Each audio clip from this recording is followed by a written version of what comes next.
சின்னஞ்சிறு வயசுலேருந்தே எனக்கு அம்மன் சக்தி இருந்தது. 4 வயசு இது. 4 வயசில் இருந்த அம்மன் சக்தி திரும்ப எங்கள் வீட்டுக்காரர் மேரேஜ் பண்ணிட்ட பாடு மீண்டும் வந்து 2 குழந்தைங்களும் ஆகிட்ட பாடு திரும்ப வந்து மீண்டும் எனக்கு அம்மன் அருள்வாக்கு சொல்வேன் அப்படின்னு சொல்லிட்டு கத்திவாடின்ற ஒரு ஏரியாவில் அருள்வாக்கு சொன்னான். நான் டீச்சர் ஒர்க் பண்ணியிருந்தேன். டீச்சர் ஒர்க் பண்ணும்போது இது மாதிரி பசங்களுக்கெல்லாம் ப்ரோஸ் பண்ணும்போது இந்த நிலைமைக்கு இருக்குது சொல்லிட்டு பசங்களாம் வந்து டீச்சர் பொம்மை தான் தெரியுது, ரைட்டிங் ரீடிங் தெரியல, பொம்மை தான் தெரிஞ்சுச்சு. எனக்கு 7வது நாள் தான் தெரிஞ்சு ராணிப்பேட்டையில். அதுக்கப்புறம் நான் குறி சொல்கிறதுக்கு இப்படி தான் ஆரம்பிச்சின்னு சொல்லிட்டு என்ன பண்ணுச்சு, குறி சொல்ல ஆரம்பிச்சிச்சு. எங்கள் வீட்டுக்காருக்கும் தெரியாது, எனக்கும் தெரியாது. இது மாதிரி இருக்கும்போது நான் அருள்வாக்கு சொல்வேண்டான்னு சொல்லிட்டு வந்து அடிச்சு, அது வாடகை வீட்டில் இருந்தோம் நாங்கள். அந்த வீட்லேயே பாம்பு வந்துச்சு. உள்ளவே பாம்பு, காம்பவுண்டு ஃபுல்லாக காம்பவுண்டு, உள்ளே பாம்பு வரத்துக்கு பை சான்ஸே இல்லை. அப்போ வந்து உள்ளே பாம்பு வந்துச்சு. நான் அப்போ ப்ரெக்னெண்ட்டாக இருந்தேன், ஒரு 8 மாதம் ப்ரெக்னென்ட்டு. எங்கள் வீட்டுக்காரர் வேலைக்கு போயிட்டு வரும்போது இன்னும் தெரியல, நம்ம சம்சாரத்துக்கு தான் அபார்ஷிஸ் ஆகிடுச்சின்னு சொல்லிட்டு அவர் ஓடி வந்தார். அப்போ பார்த்தா மக்கள் எல்லாம் திரண்டு பார்த்தாங்க அந்த பாம்பு. குடியிருந்த வீட்டிலேயே புற்று உருவானதாகவும் இவரை தேடி பாம்புகள் அடிக்கடி வந்து செல்லும் என்பதாகவும் கூறப்பட்ட தகவல் மிரள வைத்தது. இதைவிட உச்சக்கட்டமாக தன்னை 4 முறை பாம்பு கடித்ததாகவும் ஆனால் தனக்கு விஷம் ஏறவில்லை என்பதாகவும் கூறியவர் பாம்பு கடித்த இடத்தையும் காட்டுகிறார்.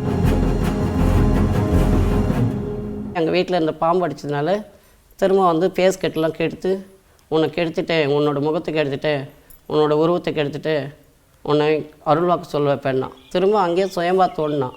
சுயமாக தோண்டி பாம்பு என்னை 4 முறை கடிச்சிச்சு. என்னை விஷம் ஏறல.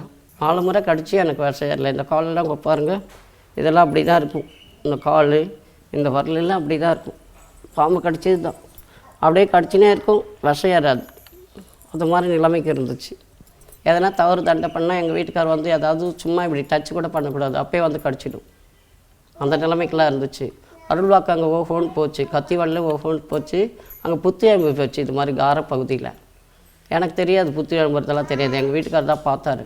நாகப்பாம்பு வடிவத்தில் அம்மன் வந்ததோடு சிறுமி உருவிலும் இரவு நேரத்தில் தன்னை எழுப்பி உணவு கொடுத்ததாக இவர் சொல்கிறார்.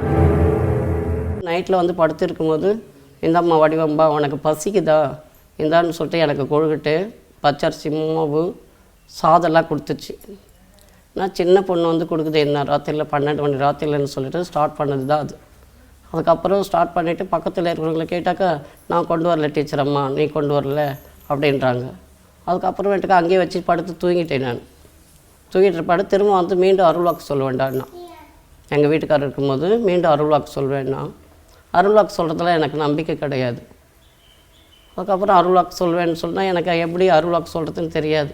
அப்புறம் அந்த ஒளியில் தான் எனக்கு கண்காட்சியாக கொடுத்தா, அந்த ஒளி பிரகாரம் பேச வச்சா. அதுக்கப்புறம் இப்படி தான் செய்யணும், கரகம் ஜோடிக்கணும், இது மாதிரி இருக்கணும்னு சொல்லிட்டு எங்கள் வீட்டுக்கார் கையில் சொல்லும்போது அந்த உடையார் கையிலேருந்து கரகம் ஜோடித்து பானை வாங்கிட்டு வந்து கரகம் ஜோடிக்கணும்னு சொன்னான். அந்த கரகம் கூட எனக்கு தெரியாது, நான் சாமியில் வணங்கிறது கிடையாது. அதன் பிறகுதான் தொடர்ச்சியாக அருள்வாக்கு கூற தொடங்கியதாக வடிவாம்பாள் சொல்கிறார்.